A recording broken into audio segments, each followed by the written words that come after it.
Sumit ji, America Israel में मतभेद की खबरें आ रही हैं। तेल डिपो पर हमलों से अमेरिका सहमत नहीं है। अमेरिका ने कहा कि हमलों से तेल की कीमतों पर असर पड़ेगा और मंदी का खतरा भी आने वाले वक्त में हो सकता है। ये तो होना ही था, फिर अमेरिका अब क्यों परेशान हो रहा है? जब हमले शुरू हुए उस वक्त भी तो इसी बात का अंदेशा था कि इसका खामियाजा भुगतना पड़ सकता है। देखिए मोनिका जी, जब हम अमेरिका और इसराइल के बारे में बात करते हैं, ये राम और बलराम की जोड़ी है। अगर आप सोचते हैं इनमें मतभेद आएगा तो ये कोई बहुत बड़ा कांड करने वाले हैं। इतिहास गवाह है, जब भी एक मीडिया में खबरें फैलाई गई कि अमेरिका और ईरान में, अमेरिका और इसराइल में मतभेद है, तो बहुत बड़ा कांड हो। फर्दों के समय यही हुआ।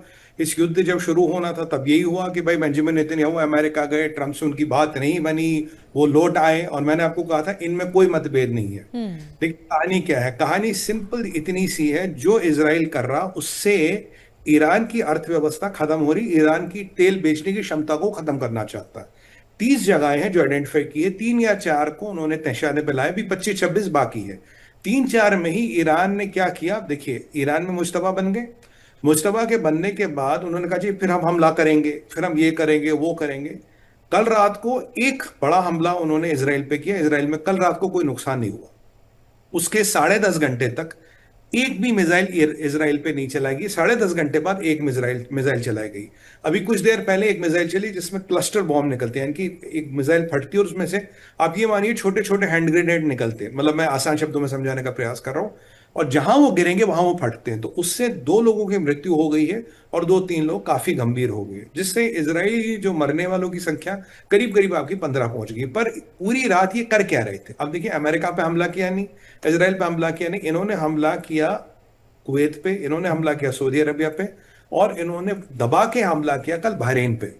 ये इन सब जगहों के ऑयल इंफ्रास्ट्रक्चर को बर्बाद करना चाहती ताकि इनके तेल बेचने की क्षमता खत्म हो जाए।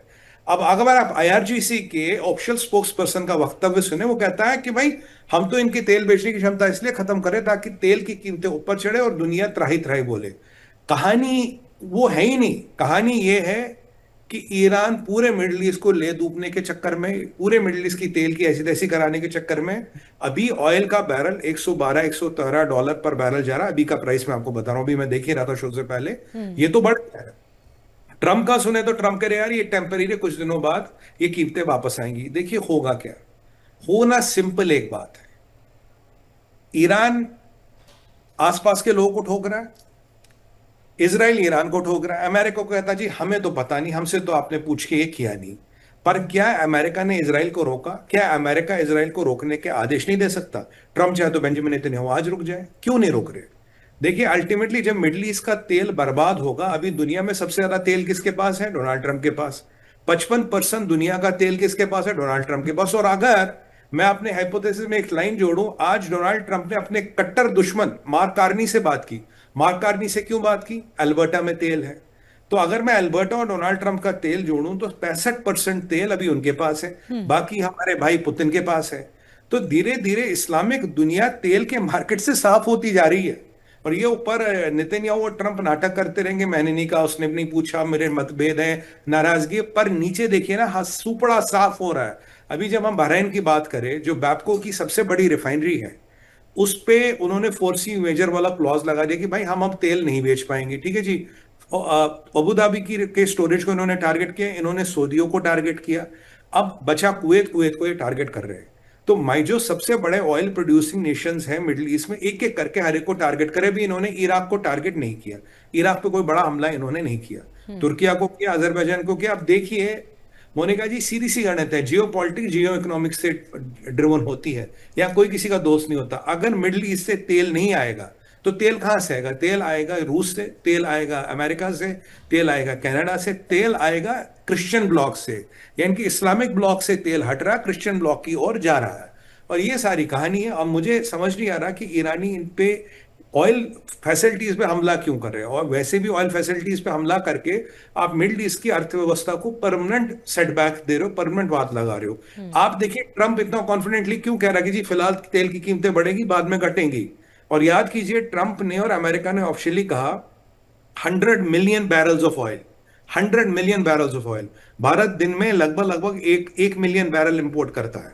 100 मिलियन बैरल्स ऑफ ऑयल इन्होंने ऑलरेडी वेनेजुएला से मंगा के अपने यहाँ रख रखा है, और वेनेजुएला से नया तेल आ रहा है। एल्बर्टा आज माइक कार्नी से बात करने का अभिप्राय केवल तेल हो सकता। और ये जो अमेरिकन अभी हाई घोड़े पे कहते हैं, हाई हॉर्स पे बैठे कि जी हमने इंडिया को बोला कि आप रशिया से तेल ले लो, ऐसा कुछ नहीं। इंडिया ने फरवरी में भी रशिया से 1 मिलियन बैरल पर तेल लिया। इनके 28 से 30 मिलियन बैरल अपने फरवरी में लिया। हमें किसी अमेरिका के अप्रूवल की का कोई आवश्यकता नहीं है। पर समझिए, ये जो खेल हो रहा है, ये दोनों भाई आपस में दिखाएंगे हमारी बनती नहीं है।